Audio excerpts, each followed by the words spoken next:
ರಾಜ್ಯದಲ್ಲಿ ಗೋಹತ್ಯೆಯನ್ನು ನಿಷೇಧಿಸಲಾಗಿದೆ. ಹಂಗಿದ್ರೂ ಕೂಡ ಗೋಗಳನ್ನು ವಧಿಸುವಂತಹ ಈ ಪ್ರಕ್ರಿಯೆಗಳು ಕೆಲಸಗಳು ಮಾತ್ರ ನಿಲ್ತಾ ಇಲ್ಲ.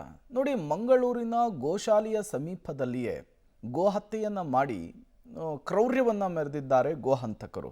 ಇದು ಹಿಂದೂಪರ ಸಂಘಟನೆಯ ಕಾರ್ಯಕರ್ತರನ್ನ ರೊಚ್ಚಿಗೇಳುವಂತೆ ಮಾಡಿದೆ. ಜೊತೆಗೆ ಪೊಲೀಸರಿಗೆ ಡೆಡ್ಲೈನ್ ಅನ್ನು ಕೂಡ ಹಿಂದೂಪರ ಸಂಘಟನೆಯ ಕಾರ್ಯಕರ್ತರು ಕೊಟ್ಟಿದ್ದಾರೆ ಅನ್ನೋದು ಗೊತ್ತಾಗ್ತಾ ಇದೆ. ಈ ಕುರಿತ ಒಂದು ವರದಿ ಇಲ್ಲಿದೆ. 3 ಗೋವುಗಳ ಭೀಕರ ಹತ್ಯೆ, ಗೋಶಾಲೆಯ ಪಕ್ಕದಲ್ಲೇ ಹತ್ಯಾಕಾಂಡ, ಗೋಹಂತಕರ ಬಂಧನಕ್ಕೆ ವಿಎಚ್ಪಿ ಆಗ್ರಹ. ಹೌದು, ಇದು ಮಂಗಳೂರಿನ ಬಜಪೆ ಸಮೀಪದ ಮರವೂರು ಕೆಂಜಾರು ಅರಣ್ಯ ಪ್ರದೇಶ. ಇಲ್ಲಿನ ಪೊದೆಗಳ ಮಧ್ಯೆ ನೋಡಿದ್ರೆ ಎದೆ ಝಲ್ಲನ್ನುತ್ತೆ. ಗೋಹಂತಕರು 3 ಗೋವುಗಳನ್ನು ಭೀಕರವಾಗಿ ವಧೆ ಮಾಡಿದ್ದಾರೆ. ಅರಣ್ಯದ ಒಳಗೆ ನೂರಾರು ಗೋವುಗಳ ಹತ್ಯೆ ನಡೆಸಿರುವ ಶಂಕೆ ವ್ಯಕ್ತವಾಗಿದೆ. ಗೋವುಗಳ ರಕ್ತ ಸಿಕ್ತ ಕುರುಹುಗಳು ಗೋಹಂತಕರ ಅಟ್ಟಹಾಸಕ್ಕೆ ಸಾಕ್ಷಿಯಾಗಿವೆ. ವಿಷಯ ತಿಳಿಯುತ್ತಿದ್ದಂತೆ ಸ್ಥಳಕ್ಕೆ ಬಜಪೆ ಠಾಣಾ ಪೊಲೀಸರು ಭೇಟಿ ನೀಡಿ ಮಹಜರು ಪ್ರಕ್ರಿಯೆ ನಡೆಸಿದ್ದಾರೆ. ಇಲ್ಲಿ ಮನಕಲುಕುವ ಸಂಗತಿ ಅಂದ್ರೆ, ಹತ್ಯೆ ನಡೆದ ಸ್ಥಳದಲ್ಲೇ ಒಂದು ದನ ಮತ್ತು 2 ಕರುಗಳನ್ನ ಹಗ್ಗದಲ್ಲಿ ಕಟ್ಟಿ ಹಾಕಲಾಗಿತ್ತು. ತಮ್ಮ ಕಣ್ಣ ಮುಂದೆಯೇ ಸಂಗಾತಿಗಳ ಹತ್ಯೆಯಾಗುವುದನ್ನ ಕಂಡು ಬೆದರಿದ್ದ ಈ ಮೂಕ ಪ್ರಾಣಿಗಳು ತಮ್ಮ ಸಾವಿನ ಸರದಿಗೆ ಕಾಯುತ್ತಿದ್ದವು. ಒಂದು ರಾತ್ರಿ ಆಗ್ತಾ ಇದ್ರೆ ಈ 3 ಗೋವುಗಳು ಹಂತಕರ ಕತ್ತಿಗೆ ಬಲಿಯಾಗುತ್ತಿತ್ತು. ಅದೃಷ್ಟವಶಾತ್ ಹಿಂದೂ ಸಂಘಟನೆಗಳ ಕಾರ್ಯಕರ್ತರು ದಾಳಿ ನಡೆಸಿದ ಕಾರಣ ಇವು ಬಚಾವಾಗಿವೆ.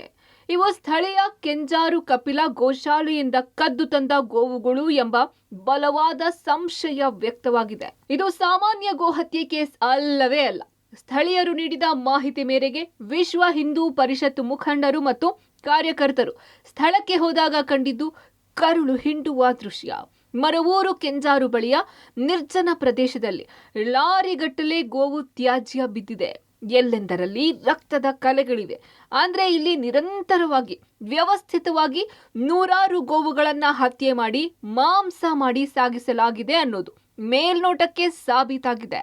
ಮರವೂರು ಕೆಂಜಾರ್ ಬಳಿಯ ಪ್ರದೇಶಕ್ಕೆ ನಾವು ಹೋದಾಗ ಗೋವುಗಳನ್ನ ಅವ್ಯಾತಕವಾಗಿ ಹತ್ಯೆ ಮಾಡಿ ಅದರ ಮಾಂಸವನ್ನ ಮಾಡಿ ಅಲ್ಲಿಂದ ಕೊಂಡೋಗುವಂತಹ ಒಂದು ಬೃಹತ್ ಜಾಲದ ಬಗ್ಗೆ ಅಲ್ಲಿ ಒಂದು ಸಂಶಯ ಸಿಕ್ಕಿದೆ, ನಮ್ಗೊಂದು ಸುಳಿವು ಸಿಕ್ಕಿದೆ.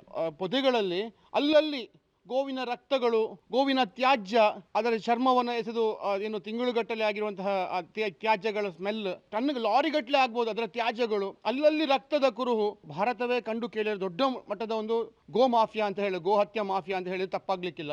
ಎಲ್ಲದಕ್ಕಿಂತ ಆತಂಕಕಾರಿ ವಿಷಯ ಅಂದ್ರೆ, ಈ ಹತ್ಯಾಕಾಂಡ ನಡೆದಿರೋದು 150ಕ್ಕೂ ಹೆಚ್ಚು ಪುಣ್ಯ ಕೋಟಿಗಳ ರಕ್ಷಣೆ ಮಾಡೋ ಕೆಂಜಾರಿನ ಕಪಿಲ ಗೋಶಾಲೆಯ ಸಮೀಪದಲ್ಲೇ.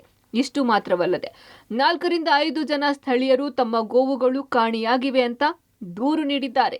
ಹೀಗಾಗಿ ಗೋಶಾಲೆ ಮತ್ತು ಸ್ಥಳೀಯರ ಮನೆಗಳಿಂದ ಹಸುಗಳನ್ನ ಕದ್ದು ಪಕ್ಕದ ಕಾಡಲ್ಲೇ ವಧೆ ಮಾಡಿರೋ ಶಂಕೆ ವ್ಯಕ್ತವಾಗಿದೆ. ಇದೊಂದು ದೊಡ್ಡ ಗೋಹತ್ಯಾ ಮಾಫಿಯಾ ಎಂದು ಹಿಂದೂ ಸಂಘಟನೆಗಳು ಆಕ್ರೋಶ ಹೊರಹಾಕಿವೆ.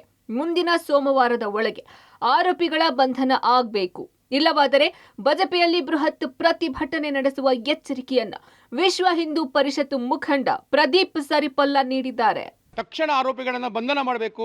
ಈ ಜಾಲದ ಹಿಂದೆ ಯಾರೆಲ್ಲ ಇದ್ದಾರೆ ಅವರನ್ನೆಲ್ಲ ಬಂಧನ ಮಾಡಬೇಕು ಅಂತ ಕೂಡ ಆಗ್ರಹವನ್ನ ಮಾಡಿದ್ದೇವೆ. ಹಾಗಾಗಿ ಇದೊಂದು ದೊಡ್ಡ ಮಾಫಿಯಾ. ಭಾರತೀಯ ಗೋತಳಿಗಳು, ಅಲ್ಲಿ ನೋಡಿದ್ರೆ ಗೊತ್ತಾಗ್ತದೆ, ಭಾರತೀಯ ಗೋತಳಿಗಳನ್ನ ಹತ್ಯೆ ಮಾಡುವಂಥದ್ದು ನಡೀತಾ ಇದೆ ಮಾಂಸಕ್ಕೋಸ್ಕರ. ಹಾಗಾಗಿ ಇದು ಸರಿಯಲ್ಲ, ಇದನ್ನು ಬಲವಾಗಿ ಖಂಡನೆ ಮಾಡ್ತೇವೆ. ತಕ್ಷಣ ಆರೋಪಿಗಳನ್ನ ಬಂಧನ ಮಾಡಬೇಕು, ಇಲ್ಲದಿದ್ದರೆ ಮುಂದಿನ ಹೋರಾಟ ನಡೆಸುವುದಾಗಿ ಎಚ್ಚರಿಕೆಯನ್ನು ಕೂಡ ಠಾಣೆಯಲ್ಲಿ ನೀಡಿದ್ದೇವೆ. ಒಟ್ಟಿನಲ್ಲಿ ಗೋವುಗಳಿಗೆ ರಕ್ಷಣೆ ನೀಡುವ ಗೋಶಾಲೆಯ ಪಕ್ಕದಲ್ಲೇ ಇಂತಹ ಕೃತ್ಯ ನಡೆದಿರೋದು ಗೋಹಂತಕರ ಅಟ್ಟಹಾಸಕ್ಕೆ ಸಾಕ್ಷಿಯಾಗಿದೆ.